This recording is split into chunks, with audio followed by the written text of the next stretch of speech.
The show's about to start. Are you ready?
Hey guys, what's going on? Welcome to the show.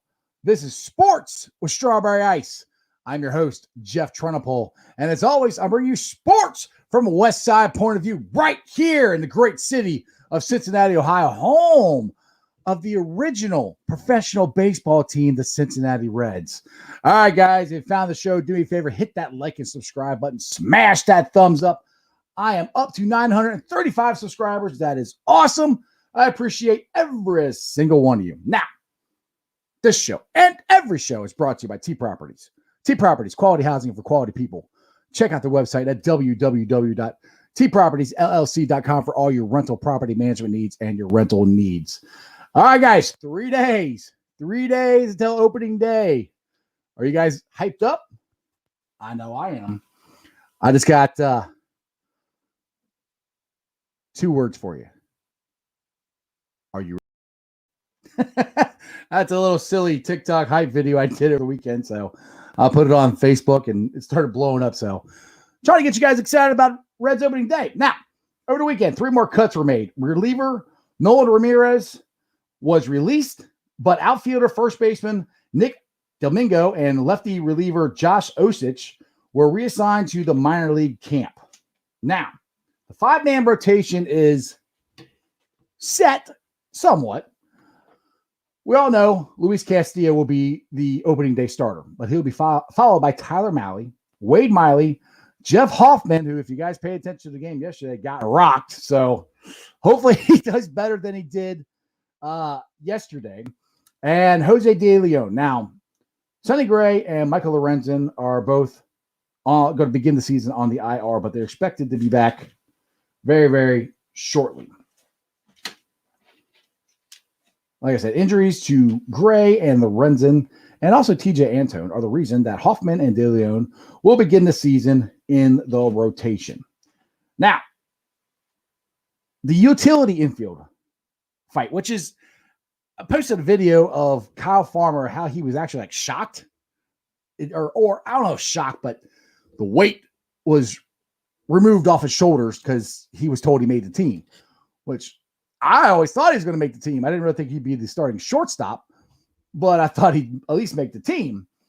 So I just thought that was kind of interesting where he wasn't sure that he made it. But the battle still, and they haven't made any decision today, and they might not make any until Wednesday. I don't know. But the battle is between Mike Freeman, Kyle Holder, and they put in Jonathan Indy.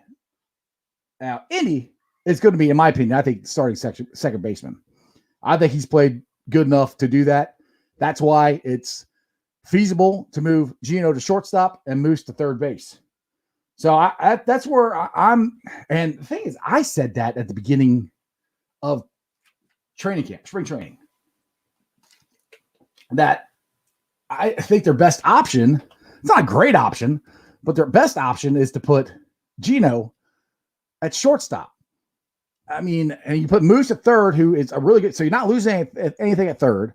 Indy's a really good second baseman.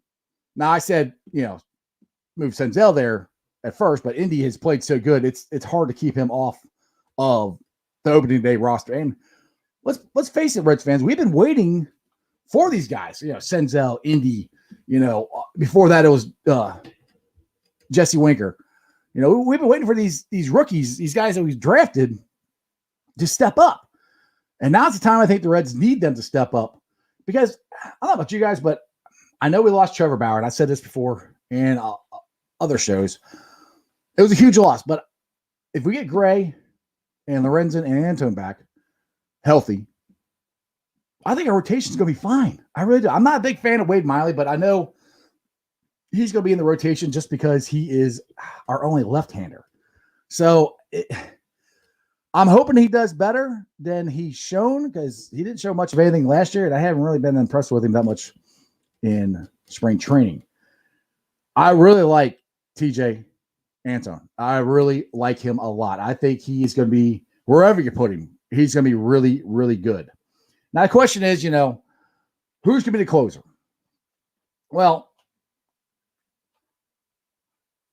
the mad scientist, and I'm not going to just blame him. It's the way baseball is going now, which it's not a bad idea at all to have your best reliever come in the most stressful situation. The thing is, though, you got to have guys that can come in afterwards, because just because the seventh inning at that point is the most stressful situation doesn't mean the eighth or ninth it won't be the most stressful situation. So I got a feeling. Woo! Oh, sorry. No, I got a feeling that there's a chance we can have maybe the Nasty Boys 2.0. I mean, Sims, Garrett. I'm not sure who the third one will be yet, but our bullpen's going to be pretty good. And like I said, I think our starting pitching is going to be good. And honestly, if Indy can produce like he's done in spring training, I think our offense is going to be pretty good. I mean, Shogo is out with a hamstring, and I think he's a big key to our offense. We need him, in my opinion, we need him to lead off every day. Now, will the mad scientist David Bell do that? I don't know. For what he showed last year, he toyed with him too much. My opinion, but that's one of the problems. They've got four outfielders and only four starting outfielders and only three spots. So that's where it's going to be a hit or miss thing to try to figure out what to do with the outfield situation. And David Bell wants this. He wants options. He's got a lot of options, So I'm excited about the season, and there's a lot of professional prognosticators are saying, hey, let's the Cubs are going to be better. This is going to be better. So, than the Reds. And I'm like, really? I don't see that completely. I'm bringing my boy Tommy. What's up, brother? What's going on? Hey, what's up, man? How you doing? I'm all right. Well, if everybody's wondering where Jeremy's at, Jeremy had some severe storms go through his area down in Alabama this weekend. So he didn't have power for like 2 days, and I know he's wanting to get on the show, but he's got to fix a lot of stuff down there. And he was telling me earlier he's sore because he was cutting trees up that fell all over his place yesterday. So I know he's got to fix the fence, and so at this point I don't think he's coming on. But so Tommy, how are you excited about Reds opening day? Did you see my hype video? Did you like that? Man, I loved it. It was awesome. Yeah, I can't wait. Can't wait whatsoever. New season, ready to roll. Yeah, the point I was bringing up before is a lot of these, prognosticators, guys who, this team's going to win. This team's going to win this division. A lot of them are picking the Cardinals and the Cubs, and I'm shocked by the Cubs. I mean, the Cubs didn't do anything; they lost people. I mean, the Reds, we didn't really do anything either, but we didn't lose a ton. I mean, yes, Trevor Bauer's huge, but that's really the only big piece we got. And I think once we get our Gray and Lorenzen and TJ Antone back, I think our starting rotation is going to be fine. Yeah, I think it is. And that's one thing. I know a lot of people were talking about missing out on Bauer and Desclafani, but the Reds still have 3 starters from last year, and I think Antone's going to be a good starter, and we're going to see what Lorenzen does. Lorenzen really, I don't really know the word for it, but he tried like hell to get into the starting rotation from the bullpen, and he's got a lot to prove, and I think he's going to prove it. We just have to wait for those guys to get back. Yeah, exactly. Now, Crown has it in here because, I know Shogo is not going to be ready for opening day. He's out with a hamstring. He says Winker will lead off, and I think it's either Winker or Senzel. But the way Winker's playing, hell yeah, put him at that leadoff spot and let him, bat, get as many ABs as he can, because we just put that video up this weekend. Actually, you did it. I'll give you credit for the 400-something foot home run that Winker hit. He crushed that ball, dude. Yeah, one thing about Winker is when he was in the minor leagues, he was a power hitter. I think it was single A. He won the home run derby. A lot of people thought the Reds were going to get a 40 or 50 home run guy, but he's changed his swing up a little bit. He went more for contact. But one thing about Winker is his on-base percentage, man. He can carry a high on-base percentage, and that's what you want. Yeah, he knows the strike zone. I think he's learned that from Joey Votto. He really, if you watch him, he knows what a strike is and what isn't. He's not going to swing at something down in the dirt most of the time. He's a very disciplined hitter, and when he sees it where he wants it, he's going to drill it. Oh, absolutely. And lefty, and he's got a good swing on him, and I like to see what Winker does. He's going to hit 270 or above. There's no doubt in my mind. Winker's a 270 or higher hitter. I'd like to see him get up closer to 300, but maybe he'll get that. I posted this on that video comment. I said I think this is going to be his best year, as long as David Bell doesn't screw with him, which that's going to be the problem because they got 4 outfielders, and honestly, I think Shogo is the odd man out. In David Bell's mind for some reason. Now, that is if Senzel stays healthy the whole year. I would love to see what that kid can do if he's healthy. He hasn't been able to stay healthy in the 3 years he's played. Yeah, it's rough. It's rough. We know Senzel has a lot of talent. We know he has a lot of potential, but if you can't stay healthy, stay on the field, then the best ability is availability, and he hasn't been available. And what really sucked last year, he was really starting to swing the bat good before I don't know if they ever said he tested positive with COVID, and that's why he was gone for a month or whatever. I'm assuming that's what it was. But he was really starting to swing the bat well, and then he got back, and it was a struggle. So, the thing is, what's going to be interesting this year? Well, the biggest problem that baseball players had last year is they could not do their routines. All baseball players, they have a routine. They do this every single day to get themselves ready for baseball. And they couldn't do that last year. There were so many restrictions and so much stuff. You can't do this, you can't do that. You can only be in the clubhouse for so long. You can only be in the batting cage for so long. You can't be around your teammates that much. All that stuff was going on last year. So with things starting to calm down and teams getting the shots or whatever, immunization or whatever, or not immunization, but the COVID shot, I'm hoping that'll get get baseball back to more regular day, so these guys can get their routines, and hopefully that'll help the Reds with their offense. Because 22 innings, I'm gonna keep saying it, 22 innings without scoring sucks, but these guys can hit. That's what drives me nuts. Look at the back of their baseball card. They can hit. Oh, absolutely. And, COVID was a screw year last year. And that's like my thing with it. Mike Moustakas batting what? Did he bat 225 or 235? Votto had a down year. Mm-hmm. Gino had a bad year. It was just had a bad year. Yeah.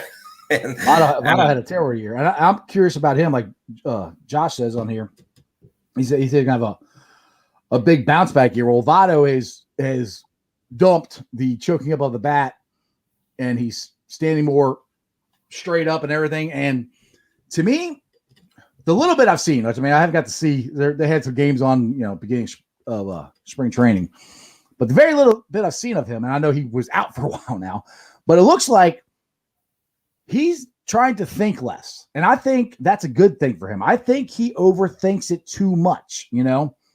Oh, yeah. You know, he needs to just say, all right, if the pitch is here in this area, I'm swinging. No matter what, I'm swinging at it. You know, I think he tries to, well, you know, maybe I shouldn't swing it. And that's why he does that stupid half swing and all that stuff that drives Reds fans nuts. And I think it just seems like he's going to try. He's stated this, that he's going to try to get more barrel contact. Now, I know with analytics and everything, we have all these new terms, but when I was a kid, we just called it barreling up the ball. You just, you know, see it, and you drive it somewhere. And that's what I think he's trying to do. Yeah, definitely. I think that, I think the same way you are. And, you know, especially when you go back and when you were talking about how he overthinks everything, and he does overthink everything. He tries to play chess with the pitcher, and it was real close last year. And that's where you would see him upset with a lot of calls. Pitches were really close. Some of them were strikes, some of them were balls, and he wasn't swinging at them, or he would do that half swing. And you just got to he needs to be a little bit more aggressive. Yes, exactly. He's got to be more aggressive. If it's there, if it's close, he's got to swing at it, because at least if you swing at it, you have a chance of either fouling it off or hitting it, you know. And if you don't do anything, then you're relying on the umpire to make a call. And if it's close, it might not go in your way. So that's where I think he's going to be more aggressive this year. And I'm hoping will permeate throughout the whole team, because a lot of these guys, I just think they were just so tight. And the only time I saw this offense really take off was toward like that September run. We won like what, six out of 7 series, or 6 in a row or something like that. And that got us into the playoffs. That was the best I saw the offense last year. But you have to remember one thing: Akiyama was leading off during those games too. So, and that's where I think he's a big key to the offense too. Yeah, I was surprised in this spring before he got injured and had to go, you know, where he had to tend to his wife and all that. Before all that, I was shocked that he wasn't in the lineup as much, because I really think he should be an everyday outfielder. You know, he needs more reps. We need to see what he has, what he doesn't have, and he needs to face that big league pitching. And the more he faces it, the better he is going to be against it. And I just didn't get that at first, but you know. Yeah, well, that's the thing too. That's where I don't think David Bell did any favors last year, because the man's coming over here from a completely different country. He can't speak the language. Well, maybe he can speak it a little bit, but he has an interpreter all the time. Every time he does an interview, but he's coming here to a whole new country, a whole new league, you know, the best league in the world. And then COVID hits and nobody knows what's going on. And then he gets thrown back in to play, and Bell doesn't play him for the first couple games or whatever. And I'm like, to me, that's where I don't think he did me any favors. He needed to get out there and play every day and get comfortable. Yeah, he does. And I was kind of shocked that they didn't play him. And he went on that little tear too. He had a nice little hitting streak, and then all of a sudden Bell put him back on the bench, and you know, we're all like, what the heck, dude? Right. I know. That's where David Bell, I've said it before. I call him the mad scientist. He drives me freaking nuts. Now I'm gonna get back to Nick's comment up here, where he's talking about the rotation without Sonny Gray, which, I'm hoping Sonny misses 1 or 2 starts. I'm hoping. I'm not a huge fan of Hoffman, or whatever the hell his name is, who started the other day and got destroyed. De Leon hasn't pitched that bad in training camp. But if you get Gray back and Lorenzen, and I'll put it this way: Gray, Lorenzen, and Anto, 2 of those guys should be in the rotation. I mean, I wouldn't mind seeing all 3 of them, but then that makes us a whole, you know, right-handed starting rotation. But I mean, dude, if you're getting the guys out, the way, especially Antone, the way he is throwing, did you see that highlight video of him coming in and just blowing the Dodgers away? That was awesome. Oh, yeah. He's got some good stuff. I'm excited to see what Antone does this year. He pitched really well last year, and this spring he was keeping it oh, sorry, I was reading the comment. But Chris the king over nicknames here. He calls Jeremy Dimebag Dean. Now you're touchdown Tommy. But you know, Antone looked good last year. I was concerned about how he would be this year, but this spring I got a lot of confidence in him watching him this spring, and I'm glad I believe they said that he's going to be ready to go to start the season. And one other thing I wanted to touch about is I'm worried about Gray not being in there, and the starters aren't the way that, this isn't the best rotation right now, but we've got a really good bullpen. Yes, we do. That's what I kind of said too, is I said that before you jumped on. I'm not a big fan. I mean, I'll put it to you this way. If you had that one guy, I have a hard time not putting him at the night to end the game. But if you have three of them, kind of like we did in 1990 with the Nasty Boys, and it didn't really matter who closed, which, I mean, most of the time it was Randy Myers. But if we can get like the Nasty Boys 2.0, which I'm like Armin Garrett, Sims, and then one of these other guys could step up, I think our bullpen is going to be stout. Now, the thing is, that scares me, is I hope David Bell doesn't blow them out in the first, half of the season. Because to me, and I know somebody's like, one of my buddies, Beetle at work, he's a big baseball guy, and he's like, Sparky Anderson made more changes than David Bell did. I was like, well, I said, that might be true, but I said the first year David Bell was the freaking manager, our bullpen was shot by the All-Star break. Yeah, I've seen that before with Sparky too, making a lot more decisions. But the difference to me in that is Sparky's making decisions of baseball knowledge. David Bell is using a computer. I'm not saying using a computer is bad, but come on, man, use a little bit of knowledge. That's the thing I don't like about Bell. He doesn't play. He doesn't manage with any feel for the game, and it's just some of the stuff. The computer says we should do this in this situation. What do you think? You're the damn manager. You played baseball. Your whole life. What do you think? I don't know. I mean, I think in this day and age, I think it's got to be a mixture of both. I'm not saying you should just totally forget analytics altogether, but it's got to be a mixture. You can't do everything because this is the way the book says. Oh, exactly. And I want to go back to one of the groups that I'm in, Cincinnati Reds, rounding third and heading for home. Yeah, I think we're live streaming there right now. At least I hope we are. Yeah, we are. I shared that to the group actually before it came in here. So awesome. But I can't remember who said it, and I'm going to have to go back and I'm going to have to look at the comment of who said it last year. It was at the end of April, and somebody said, "Hey, David Bell, your damn computer needs an upgrade." Yes. I couldn't agree more with that. It just and the funny thing is the players like playing for him. I don't hear any of them, complaining or saying anything bad about him. I just look, and like I said, I hope I'm wrong. I want to be wrong. I want the Reds to win. I want them to go into playoffs and win the World Series and all this stuff. I want to be wrong about David Bell, but I just haven't seen it so far. So I just want to give a real quick update here. If you guys are new to the show, this is Sports with Strawberry Ice. I cover Reds, Bengals, Bearcats. Right now we're talking Reds. I'm at 935 subscribers, so make sure if you're watching the show, if you haven't subscribed, please go to the YouTube channel and subscribe. Now, another thing that's coming out that I think they're trying to figure out and what to do is the Punisher, Aquino. He's out of options. Right. Do you keep him? Because that month he had in 2019 was one of the greatest offensive months I have ever seen by anybody ever. Now, he's never come close to that again. He may never do it again, but that potential is still there. I'm like, do you give up on him? Yeah, that's a tough one right there. I mean, he's definitely not a starting outfielder at this point. With the guys that they got, I don't think that he should be starting. Bench player, maybe. But the problem is where he's young, it doesn't benefit him to be on the bench and not getting reps. Right. Exactly. He needs to be in the minors playing, but we can't put him there. Right. And that's the big dilemma that the Reds have. He had that month in 2019. Man, that thing was awesome. But it seemed like once pitchers figured him out, he didn't know how to adjust. Now, yes. I don't know if he doesn't want to adjust, if he doesn't know how to adjust, or if the hitting coach doesn't know how to show him how to adjust. But if he can adjust to the pitching, then, he's going to struggle. And we seen that afterwards. But I don't know, man. I'd hate to give up that power, but That's tough, man. It's tough. The thing is, though, I mean, if they do, they're not gonna.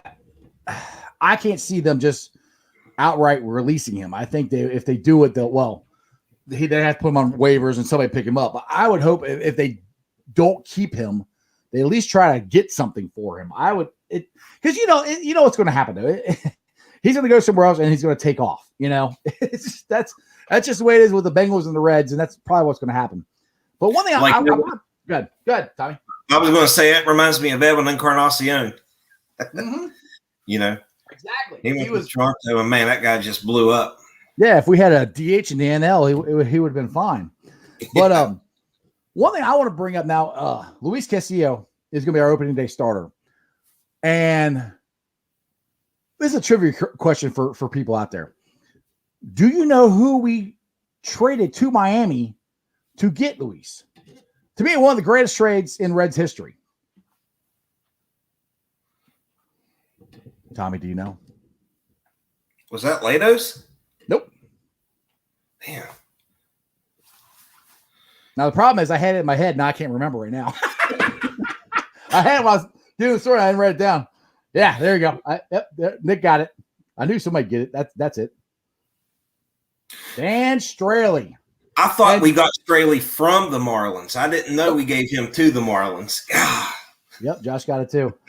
But yeah, I mean that trade and trading for Gino, which was the fat potato pitcher, Reyes, that we traded him to Detroit, and then he came back. Those are two of the best trades. Now I was kind of, I won't say upset, but at the time Dan Straley was literally our only pitcher.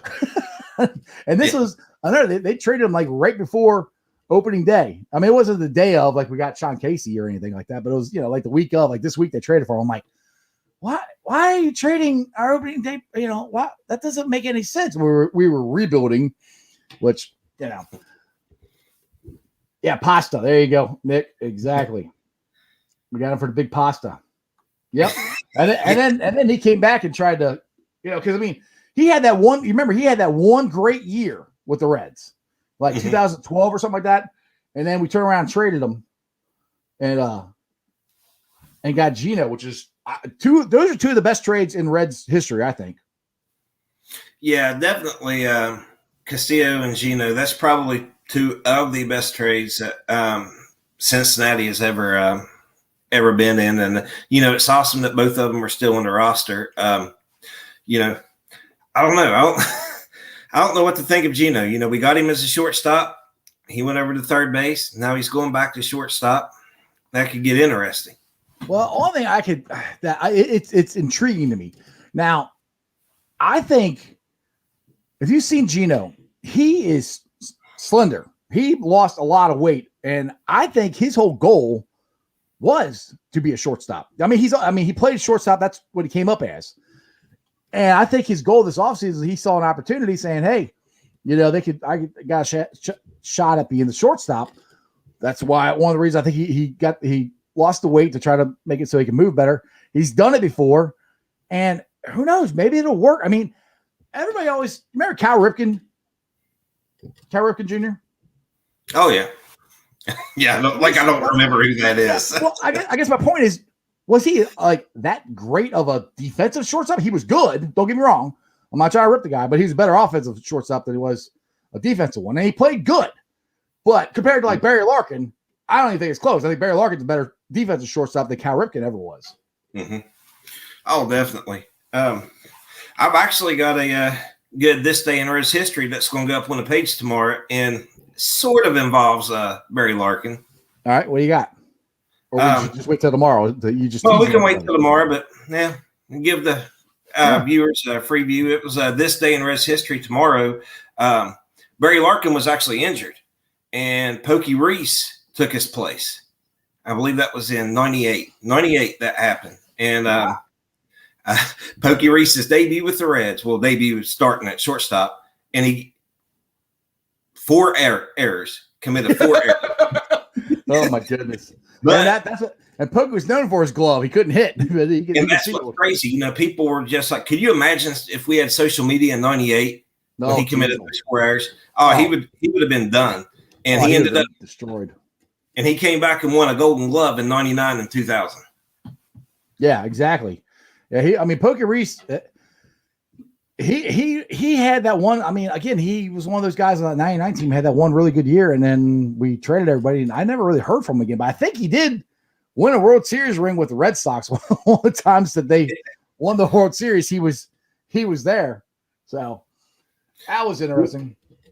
Yeah, he was on the minor league team here. Very down-to-earth guy. Real cool guy. Yeah, I remember I went and got an autograph from him one time. And we're standing in line for like an hour, and the line he was only supposed to be there for like 2 hours. And his time was up, and they cut the line off, and he was about to get up. And we're like, no, come on. Because I was like 5 people away. And I'd never stand in line for autographs because I don't have the patience for it. But he got up, he goes, all right, come on, let's finish the line. I'm like, all right, good. So I got a Pokey Reese autograph. But I want to bring this around to some Bearcat conversation here. Now, I know you got it there in West Virginia. You got our coach. You got Hugs, and people still wish he was our coach. A lot of people still do. I do, but it is what it is. Water under the bridge, and that's kind of the way I felt with Mick. I mean, Mick didn't stick around. He took off, and I've been a big Brandon supporter. Now, what's going on here in Cincinnati is it sounds like the Bearcats are trying to get rid of John Brandon. It looks like I said the Reds or the Bearcats. I meant the Bearcats. The Bearcats are trying to get rid of Brandon. They're doing a investigation. It's not from the NCAA. It's an internal one. My opinion, because they don't want to pay the man $5 million to buy him out. Now, my own issue with this is it's almost April. They buy him out. They fire him. We've got 4 guys on the roster right now. We had one guy who committed, which he can easily get out of it. My opinion, we buy him out or we fire him or whatever, we're gonna be in the same spot we were when Huggins got fired. When Huggins got fired and Mick came in, we had 1 recruit. That was it. That's the only person Mick had. Whoever gets this job, if these guys stay, he's gonna have 4. Now, the one good thing is the transfer portal is huge, but if they don't make a decision soon, quickly, on what in the world they're going to do, we're going to be screwed for a couple of years. So it took Mick Cronin 6 years to get back to the NCAA tournament. So Bearcat fans that don't want Mick or don't want Brandon, it looks like you're going to get what you wanted, but sometimes you might want to be careful what you ask for. Exactly. That's what I was going to say. You better watch what you wish for because, the grass isn't always greener on the other side. And, I'm not really familiar with hearing about any other teams losing 8 guys. But like West Virginia here, we got 2 guys entered in the transfer portal. One of them, obvious, he wasn't going to get playing time. Boy from up there at Moeller, Miles McBride, took his job, and he just took it and ran with it. So he's transferring. Another guy is transferring. One of their better players, Emmett Matthews, he's transferring as well. And 2 guys are going to try their hand at the NBA. They can always try to come back, but, right. That's potentially 4 guys right there. And there's almost 1,000 people in the transfer portal right now. The last time I looked, there was like 987 kids in the transfer portal, and it's happening everywhere. We see it. Yeah, I was just saying one thing where Bearcat fans have to get this out of their head that Brandon can't coach. Brandon can coach. Now that was evident of what he did in the AAC tournament, getting all these freshmen to play the best they played all year to go to the championship game. I know we got doors blown off by Houston, but Houston, they're still in the NCAA tournament and they're in the Elite 8 tonight. So I said this on Bearcat Country that Houston is a Final Four team, and somebody blew me up. They're not a Final Four team. Dude, they're just 1 win away from going to the Final Four. So I know what I'm talking about. Anyway, my point is, like Nick said, we got to hurry up and figure out what we're going to do. Do it quickly, but that's the problem. The fastest thing to do is to pay him $5 million and let him go away, But I don't think the Bearcats want to do that. And the problem is, who's going to be the coach? I almost think that they might have to go with an interim guy for a year, and that's going to set us back even more.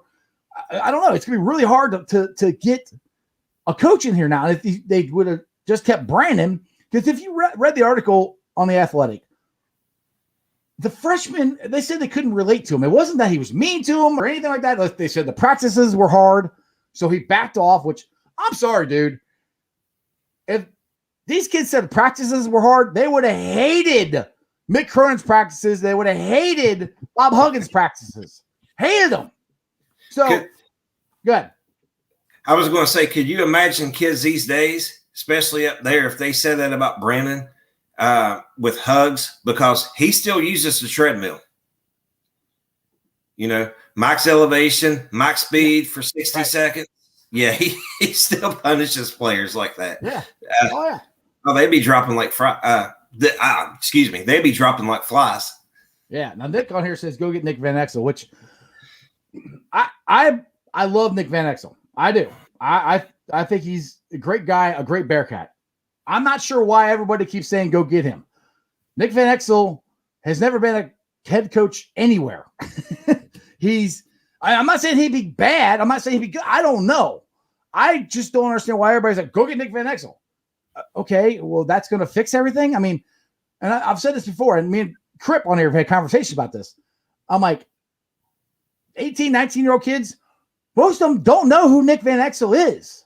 You know, it's not like Penny Hardaway walking in the door. They know him. Penny Hardaway had commercials. He's still, and Penny Hardaway was part of the AAU circuit. Nick's not that I know of. I mean, I think he's, like I said, I think he's a coach, assistant coach in the NBA. So I'm not saying don't get Nick Van Exel. I just don't understand why everybody's like, well, we'll fix it like that with Nick Van Exel. Really? I mean, you got to be able to get a guy who can recruit. If he can't recruit, and honestly, recruiting is almost more important than actual coaching. If you can recruit and get really good players in there, I mean, look at John Calipari. I mean, he gets the best players. Now, I think he's a better coach than people give him credit for, but he's still not a great X's and O coach for the talent he's had. He's only won national championship. But you got to have a guy who can recruit and coach. And the thing is, get back to the athletic article where the players said they couldn't relate to him. Okay, these are freshmen. This is the first time they've been away from home probably. They couldn't leave. They couldn't go anywhere. Hell, they couldn't even talk to their coach that much because of COVID. So to me, it's like, I understand what they're saying, but it's kind of like, it's not like he was throwing basketballs at their heads or starving them or anything like that. The stuff that I've heard is just silly. I mean, it's just dumb stuff to not want to come play for the guy. I mean, my opinion anyway. Yeah. I'm not a Bearcats fan, you know. I go one here, go Mountaineers. I'm sure you're going to get some Thomas Dillon over that. But but I do understand the perspective. And I've been following the transfer portal a little bit, and I'm seeing a lot of freshmen in that transfer portal. And I think what happened is the college experience has changed. You know, a lot of these guys took visits before COVID, and then they get on college on all these campuses, and everything's changed. So, you know, they feel let down, and they think the grass is going to be greener on the other side, and it's not. Yeah. But I mean, it's like Terry Nelson it is what it is. Yeah, like Terry Nelson said on my show here before. He goes, college is supposed to be fun, you know, and this is supposed to be the funnest time of their life. And Terry's like, this wasn't fun. And Terry said that had nothing to do with Brandon. That had to do with the situation of COVID and all that stuff. He goes, because basically all they could do is study, eat, practice, and play a game. That's it. They couldn't do anything else. So that's throughout college basketball. Now, like I said, we had a ton of freshmen. It was hard on them. So that's where they were disenfranchised of what they thought their college experience was going to be. Now, I titled the show to one of the things I put on there is since Mick Cronin, for the first time in his basketball career, has made it to the Elite Eight. As Bearcat fans, are you guys rooting for Mick, rooting against him, or just don't care? Because I'll put it this way. I watched the UCLA game last night and went to overtime. It was a great game. I was rooting for him, man. I mean, I couldn't help it. I was happy to see Mick succeed because, dude, he's a City boy. He's a West Sider like me. You know, I liked Mick a lot. I mean, I didn't like his offense sometimes. And to watch the UCLA game, they actually made free throws. No Bearcat team he ever had made free throws. They made free throws. So I'm like, that was kind of irritating to watch that. But I mean, I was happy for Mick. Sorry. Well, it is a little easier, and don't think that I'm just bashing on Bearcats here because I'm not, because West Virginia's in the same boat here. It's a lot easier for him to recruit somewhere like UCLA than Bob Huggins to recruit at West Virginia or Brandon to recruit to Cincinnati. And Cincinnati has a lot of real good basketball players, and other schools, including West Virginia and Huggins, they're going to come in and they're going to snatch these guys up. And it is really hard to recruit in the area. And, but going back to your question, I mean, if the Bearcats was my team and what happened, I would say I would pull for the guy. I'd pull for him. He was here. Yeah, I know it sucks because it's not your team, but I'd still pull for him because there's only one coach or two coaches in West Virginia history that I wouldn't pull for. I want to see them fall on their face. They fell on their face, and I'm laughing. I'm laughing every second of it. Who are the two coaches? Rich Rodriguez and Dana Holder. I knew it was Rich Rodriguez. I knew that one.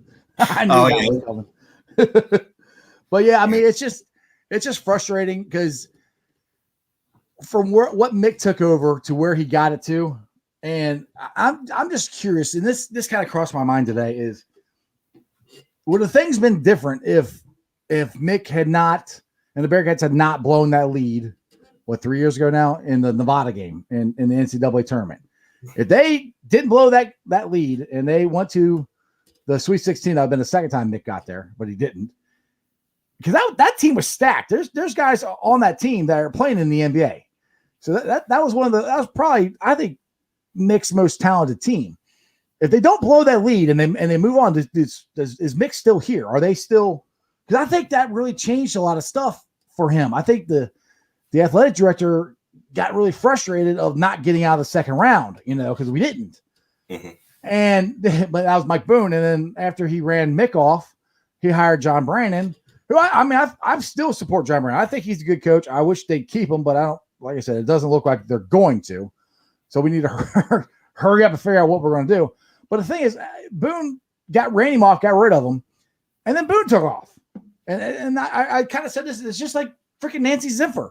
She ran Bob Huggins off, and then a year later she left. I'm like, why in the hell? Why are you guys running off our coach? And it's always the basketball coach.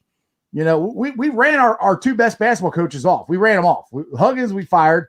Mick we didn't really fire, but we didn't give him a contract extension or any kind of love to stay here. But our football coaches, everybody always wants them. We try to keep them. But we had two good basketball coaches in the last 30 years, and we ran them both off. I'm like, why? And now to me, we got another one. I still think he's a good coach, and now everyone wants to run him off. I'm like, you run him off, we are screwed. It's going to be rough if we I don't think they're bringing John Brannon back now because of the investigation and everything. That's not happening. But it's whoever takes this job, it's going to be very tough because we're not the UC of old with Bob Huggins in Conference USA, where we were number one in the country and people knew who the Bearcats were. Bob Huggins had an image, had a thing, an aura about the Bearcats. We don't have that anymore, That we had a little bit of one with Mick, but it never got to the same level of what Huggins was, And with us being in the American Athletic Conference, makes it harder to recruit because of the conference we're in.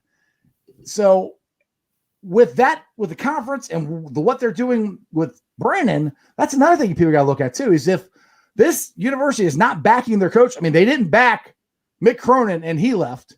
Now they're not backing John Brannon and they're trying to get rid of him. What good coach going, you know what? By golly, I want to go to the Bearcats where they don't support their head coach at all. I'm just like, I think it's going to be hard. I think it's a bad precedent that they've set.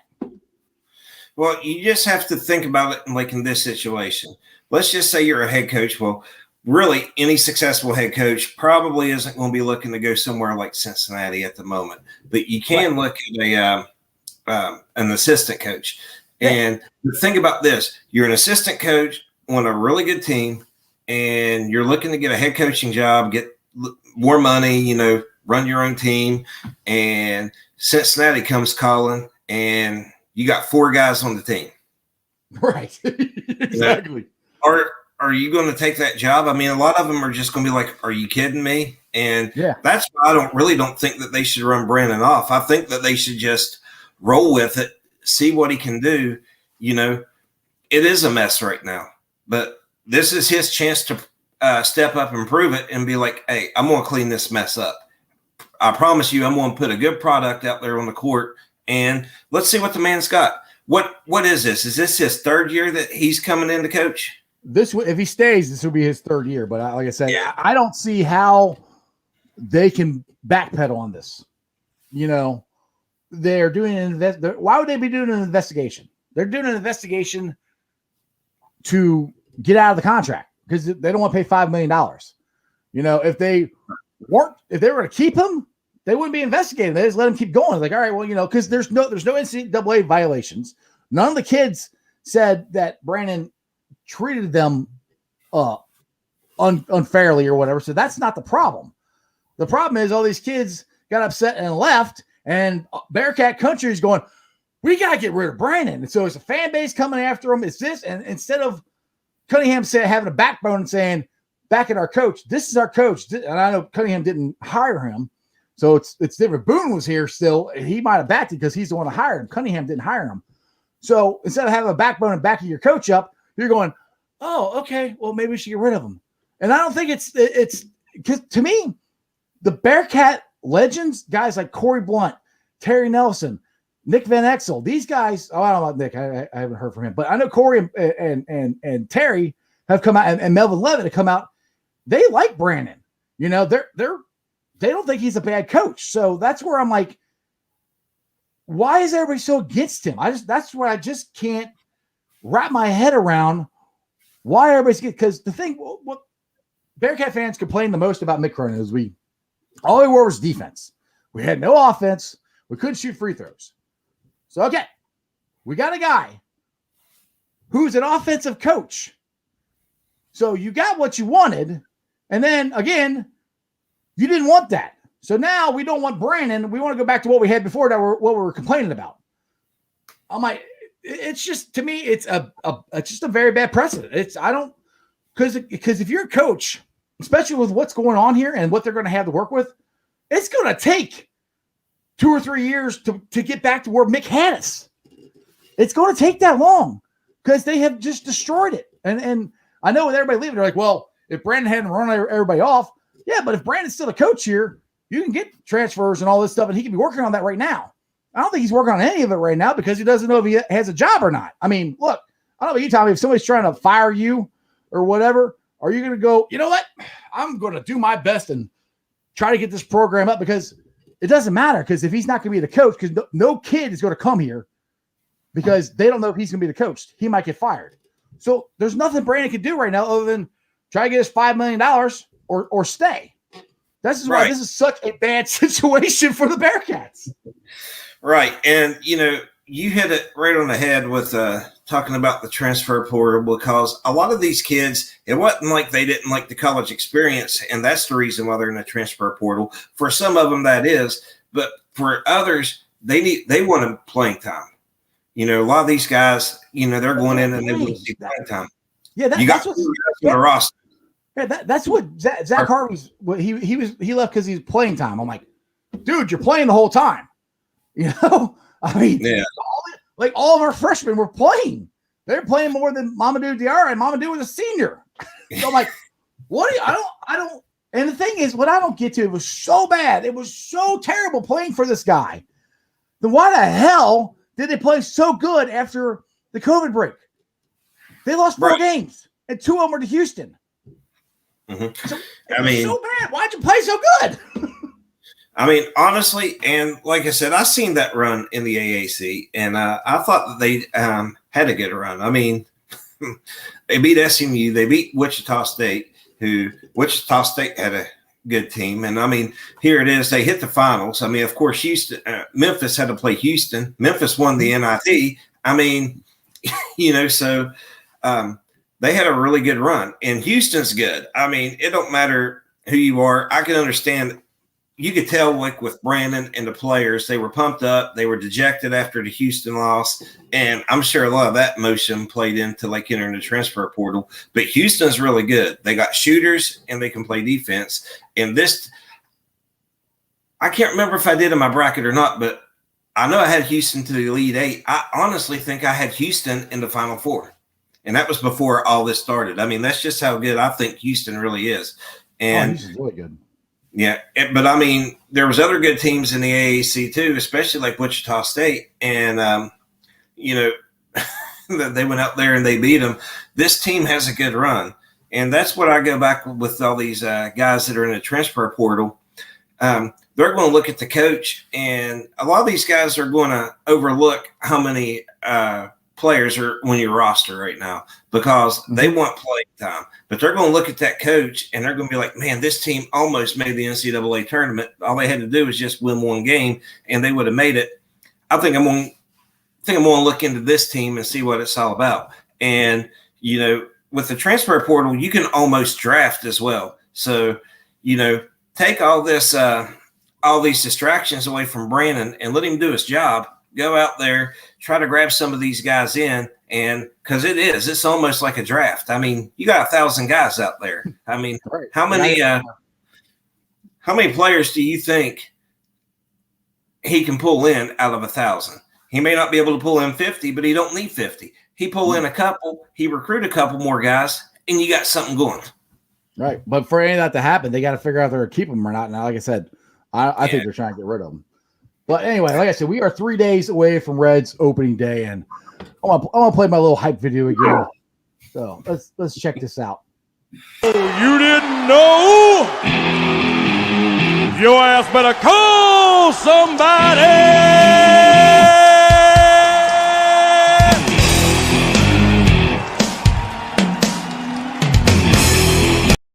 That gets people fired up because they got the Tweety Birds coming in this Thursday. What time is the game here? Game day is at 4:10. Now, I plan on being down at the Banks, hanging out, pre-gaming, and then going home. Well, going home watching the game. Because I don't have tickets, but that's okay. It's still going to be fun to watch the game. And we're actually going to have fans in the stands, Tommy. Fans are actually going to be in the stands for a real baseball game. That's great. Yeah. It's great. I Love can't it. wait to go down Love there. Give me a beer and a dog. Nice warm sunshine. Watch some Reds baseball.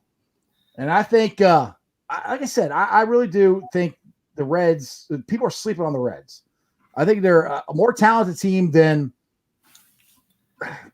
the national media are giving them credit for. You know, I'm still surprised that they picked the Cubs and the Cardinals over the Reds. I mean, the Cardinals, yeah, they got Nolan Arenado, but what else did they get? I mean, they got basically the same team. I mean, we have basically the same team. We beat them last year. Oh, yeah. And, you know, I'll go back to that, too. And I am worried about guys like Gray and Lorenzen that's not going to start in the rotation, you know, on opening day. You know, they're going to start off the season on the disabled list. But, you know, you still got 3 good pitchers. You got starting pitchers aren't going 7, 8, 9 innings like they used to anyways. So a lot of teams are relying more on their bullpen. And I think the Reds have one of the best bullpens in the National League. Yes. And that to be honest, this team almost kind of reminds me a little bit of the 90 team. You know, we're a veteran team. If Indy starts at second, yeah, he's a rookie, but we're a pretty veteran-laden team now. And it's kind of getting to the point where it's like, all right, you know, it's time for them to do something about this. And that's kind of like where the Reds were in, you know, 89, 88, you know, those years they kept finishing second. I know this team didn't finish second. They made the playoffs and went 22 innings without scoring a freaking run. But it just kind of seems like they're on the version and people are sleeping on them. And, you know, as long as David Bell doesn't screw it up, I think we might have a pretty good season. But we'll see. You know, we're all hoping for another good season. We're hoping for it to be better than last year, and I think it will be. I think we're going to see some of the hitters break out of their shell. I think we're going to see Moose. He's going to, you know, he's better than that average last year. Oh, yeah. He's better than that on-base percentage. You know, this is a guy that's going to hit close to 30 home runs for him. You know, I'm looking for him to be back up to about the 260, 30 home run range. I think Winker's still got a bright future ahead of him. Mm-hmm.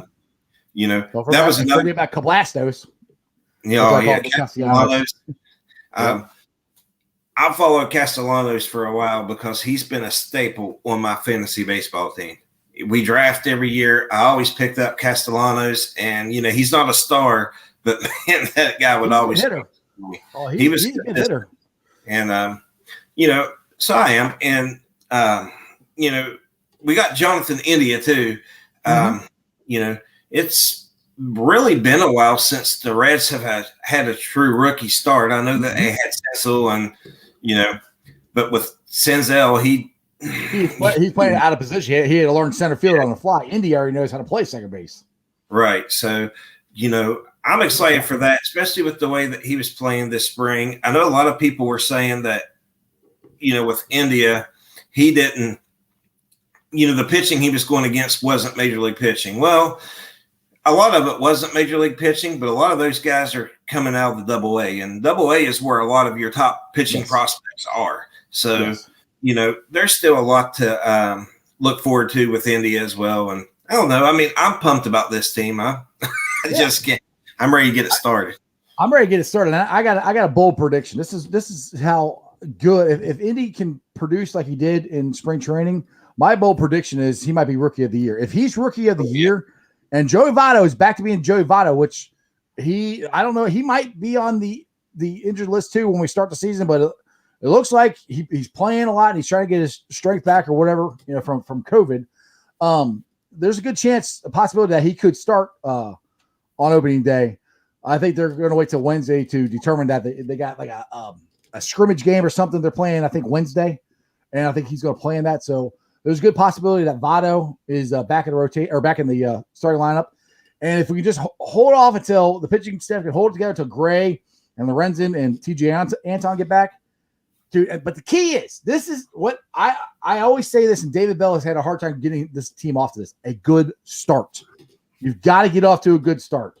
That is, and I know they play 162 games, but if you start off, you know, 1-9, you're behind the 8 ball almost the whole year. So they got to get off to a good start. It's all about momentum, baby. It's all about momentum.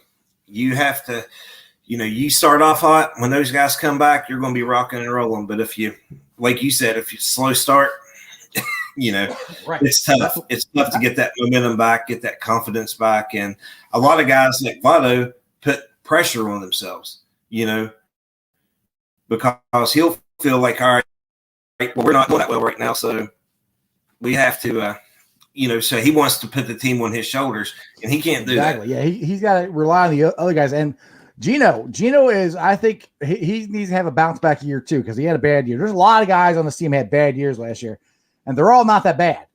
You know, like Chris Welch says, you know, look at the back of the baseball card. That's usually how they play. And Gino's a pretty darn good hitter. Now we'll see how playing shortstop affects him, but I think he's ready for it. I think he wants to do it. And if he wants to do it, that's even better, you know? Oh, absolutely. You know, it's what I can't wait. And, you know, from top to bottom, you know, if you look at defensively and with them at the plate, the Reds got a really good lineup. They really do. They got some good guys coming off the bench as well. And the bullpen, like I said, I can't stress enough. I think this bullpen, on paper, this bullpen looks really, really good. And I know a lot of people didn't understand picking up Cam Bedrosian, but, you know, he's been a solid reliever as well. And, you know, that's just going to add. I mean, with him in the mix, you know, being a setup guy, you know, with Lucas Sims possibly being a setup guy, you know, going at it with Amir Garrett. What did Amir Garrett do? It was 3 innings, 9 batters, 9 strikeouts, right? Yes.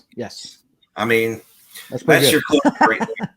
You got to shut down guys. So I really think that they're going to have a good season. You know, it goes back to like, so, man. Yeah. Let's hope so. All right, man. Well, I appreciate you jumping on the show, Tommy. And as Crip called you, Touchdown Tommy. So maybe that'll be your new nickname. But I'll let you roll on out of here, and what's that? I'll use that next time. There you go. All right, brother. Yep. Sounds good, man. Hey, all right, thanks, brother. Man. Appreciate you. Yep. Thanks Sir. for jumping on. See you, brother. All right, guys. Now let's get to the Facebook group. Actually, I want to get to this. Jamie, if you guys watch, I don't know how many of you guys watch me and also watch Bengal Jim, but Bengal Jim's show is on every Sunday night. Well, actually, he's not going to be on next Sunday, but he's on most Sunday nights. But anyway, Jamie, his producer, is going to be on my show tomorrow. Now, this is the Jamie from Canada. So we'll have him as a guest. Hopefully, Jeremy will be back. So I know he's got a lot of stuff going on down there. Because, like I said, they had a lot of storms go down through there, and he said trees falling down. He's got to go get his fence put back together and all kinds of stuff. So hopefully Jeremy will be back tomorrow. But this brings me to the Facebook groups that let me live stream. I appreciate every single one of them. They're Who Dey Nation, a great Bengals group. I encourage you guys all to join that. Cincinnati Reds, rounding third, heading for home. I hope you guys liked it. I talked mostly baseball today because I'm trying to pivot. It's baseball season. You know, I'll still keep talking Bengals, but right now it's baseball season. So it's hopefully get the Reds to the playoffs and not 22 innings with no 22 scores innings. Let's hope that doesn't happen again. And then the Ohio State Bucknuts Bearcat Country. That's how I talk about Bearcats on here. So that's a great group you can join. The Ice Bar, my page, show page that I post silly videos, kind of like this one. Oh, you didn't know? Your ass better call somebody.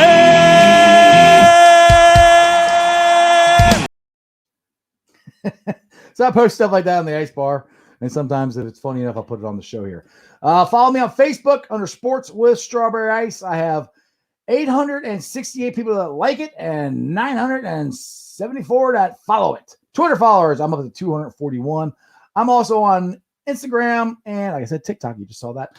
Make sure you listen to if you can't see the show and you want to listen to the podcast, make sure you listen to it, like, rate, and review. Give me a 5-star review. I'm on Spotify, Apple Podcasts, pretty much wherever you get your podcast, I am there.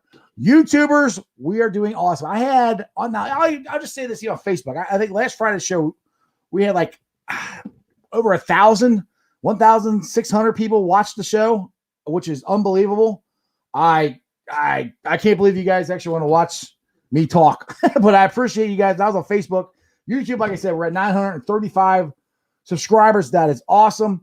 So I appreciate every single one of you guys. I'm getting really close to that 1,000, which I've been working my butt off trying to get there. So I appreciate you guys for subscribing and commenting on the show and telling all your friends and neighbors about me. So tomorrow's show, Jamie's going to be on. Hopefully Jeremy will be back. We'll do some Bengals talk, maybe some Red stuff. We'll see. It's a opening day week. Like I said, it should be a citywide holiday on Thursday. So other than that, as Jeremy Dimebag Dean would say, everybody ready? Remember, all together, you don't live in Cleveland, you live in Cincinnati, so act like it. Who Dey? And that's just sports, baby. See ya!